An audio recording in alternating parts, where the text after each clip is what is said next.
Bonjour et bienvenue dans cette masterclass d'introduction à la kinésithérapie gériatrique.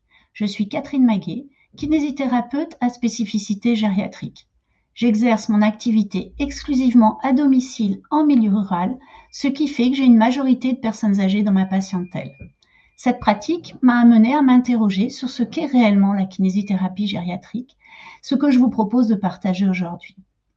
En effet, dans un contexte de vieillissement de la population, la kinésithérapie gériatrique prend toute son importance.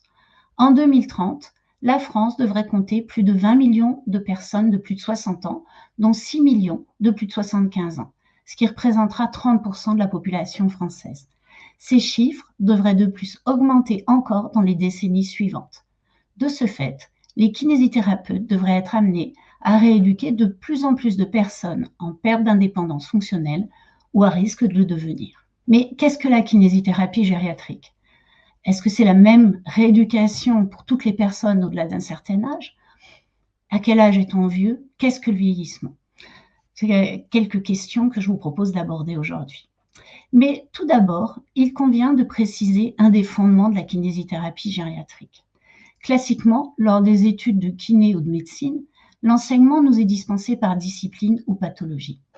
Afin d'appréhender la kinésithérapie gériatrique, il est indispensable de sortir de cette vision afin de percevoir la personne âgée dans sa globalité. En effet, la rééducation gériatrique est une rééducation globale. Je m'explique. Prenons l'exemple d'une douleur à un genou.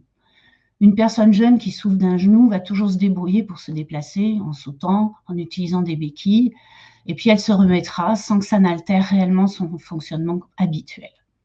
La même pathologie chez une personne âgée pourra avoir des conséquences totalement différentes. En effet, face à cette difficulté de déplacement, le risque sera que la personne bouge moins. Il s'ensuivra une faiblesse musculaire qui pourra évoluer vers une sarcopénie. La personne deviendra sédentaire et potentiellement développera une désadaptation cardio-respiratoire. De plus, la personne ira moins faire ses courses, se fera moins à manger, etc., ce qui pourra entraîner une dénutrition et une déshydratation. Bref, une simple douleur de genou initiale aura un retentissement complexe avec un enchaînement de déficiences en cascade qui mettront en péril l'indépendance fonctionnelle de la personne. Alors, cela sera dû à une diminution des réserves fonctionnelles. Ces réserves fonctionnelles peuvent être considérées comme un capital de ressources propres à chaque personne, mais qui a tendance à diminuer lors de l'avancée en âge. Si ce capital est trop altéré, la personne ne sera alors plus en capacité de retrouver son état antérieur. Il faut donc sortir de la vision classique pour avoir une vision globale et toujours se poser la question des conséquences que peut avoir le problème d'aujourd'hui sur le devenir de la personne. Alors, souvent, on va se demander à quel âge on est vieux. Est-ce que c'est l'âge de la retraite? Est-ce que c'est 65 ans? Pour pas mal d'études, ce seront les âges qui vont être retenus. Pour rentrer dans les services de gériatrie, de façon générale, l'âge d'admission sera plutôt 75 ans.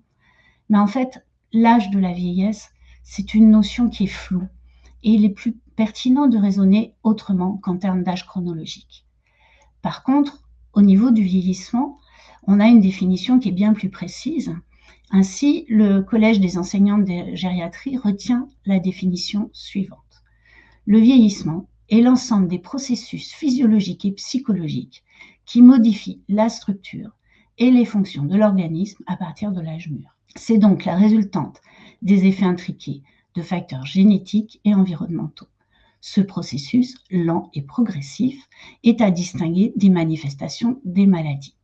Bien entendu, là, nous parlons de vieillissement physiologique. Pour résumer, en fait, le vieillissement, c'est un ensemble de pertes et de compensations. Les modifications structurelles et fonctionnelles